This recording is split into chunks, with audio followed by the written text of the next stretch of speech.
In this video, we will continue to talk about sun and sky lighting, HDR, and image-based lighting in VRAY for SketchUp. So we will continue from the previous video, and we're going to explore some additional features and also some more advanced settings concerning sun and sky. So let's start fresh new here, and I'm going to create a new file, and we're going to use the same model that we used in the previous video. So let's go into the web and search for free polygon, and this is the model right here. You can search into architecture, and there it is. So I'm gonna use this one here, which we used for the exterior renders using the light gen, and in this case we're gonna do kind of a interior rendering. So I'm gonna open it up by importing, or you can just drag and drop as you like. Okay, and then I'm gonna move into this part, which is not exactly an interior, but looks like some sort of room, but you can also create your own room pretty easy in SketchUp and then create holes here for the windows. We are not using windows right now or glass. We're gonna talk about materials later on. We just want to focus on the lighting.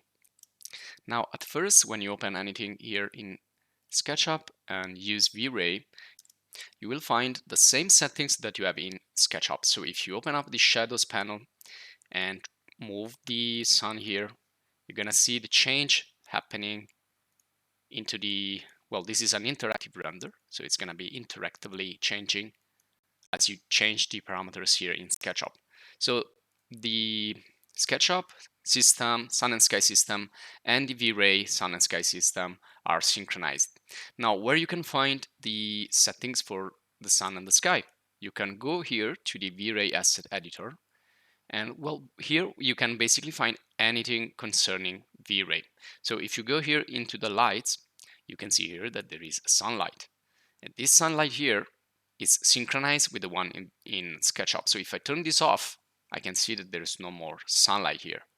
So why am I still seeing some light coming from above and all the other sides, even though I have turned the sunlight off? This is why I'm using something else to illuminate the scene. So if I go here into the texture, okay, you can see there is also an environment sky. And this is what is causing this bluish light into the scene, ambient light. You can see that if I open up the environment sky texture inside, I will find the same sunlight as I saw before. So if I turn this on again, I can see the sunlight. So these are two combined elements. And when I change the position of the sunlight, it's gonna change also the colors of the skylight. Okay, now let's see what happens if I start to use the light generator as we did before. So I want to move this right here and open up the light generator from the lights toolbar. And I downloaded all the content. If you didn't download the content, it's gonna check for updates, and if you are missing some content, it's gonna ask you to download, but in this case you can see here I have downloaded anything. Okay, so in the first video we used the exterior part, which is composed by the sun and sky and the HDR. So we already talked about that. Now we're gonna switch to the interior, which is basically the same. You can see that it's still using the sun and sky, but then I can also add some artificial lights later on using this same toolbar right here. So you can use the sun and sky in a case like this, or also in interiors, to generate some natural light coming from outside, just like we did for the exterior. So I'm gonna click here to generate. You can see I cannot generate until I stop the render, because it's gonna be kind of a rendering process itself. So I'm gonna click on generate variants, and I'm gonna wait for the variants to appear in the panel. And so what it's gonna do now is gonna create an additional sun and sky system. So it will not be the one that we find here anymore. It's gonna be an additional one called light generator. So we have some options. and I'm going to select this one here, kind of a sunset. And as soon as I select this one here and clicking with the left mouse, you can see it's going to generate these new elements inside the lights. So this one here now, it's overriding the first one. So let's run the interactive render again. Okay, now you can see that the lighting has changed. The position of the sun has changed. You can really see the disk of the sun right there. And we're gonna place it in order to see it better later on. And you can see also the color of the sky has changed. This is what the sun and sky system does. It changes the colors of the sky and of course of the lightning depending on the settings of the sun.